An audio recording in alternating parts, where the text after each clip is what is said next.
Praise God, church. Praise God again. Our house of clergy and the presiding clergy in this church, Your Excellency, the President, leaders, guests who are here today, and the entire congregation, kindly join me in welcoming His Excellency, the President, to Dagoretti constituency. Tafadhali. We know you're home, sir. We know this is home for you. Not only are you among the founders of this church, Your Excellency, you've also been a very good friend of the larger Dagoretti area. We know your history in Dagoretti. You've lived here. You have communed with us over the years, so we welcome you home. To Reverend Munyambu, the message you delivered this morning was for this country.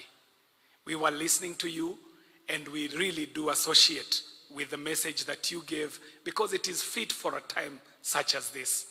When we look at Goliath, Goliath is an intimidating encounter. And when this country could not find anyone who could face against the perennial, traditional problems that have been facing this country, God lifted up a David in the name of William, and we were able to face up some of the challenges.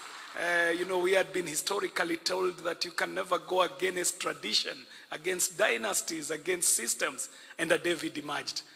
Now, it is only in victory that we discovered that the Goliath encounter is a recurring one.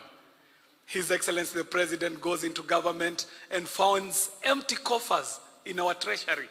New Goliaths emerge, and we have to find new ways of facing these new Goliaths. But vile Daudi alisema kwenye kitabu kitakatifu, hii mambo ni kujipanga, my friend.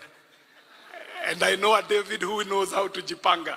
Na akajipanga nayo, and as we are working on the renewal of our economy, the recovery of this country, I know we have a great leader ahead of us, and Reverend Munyambu, we shall celebrate in victory. And we trust that God shall stabilize this country with the leaders that He has chosen. Your Excellency, once again, welcome to Dagoretti, and we are happy to have you. Thank you very much, Church. Thank you very much.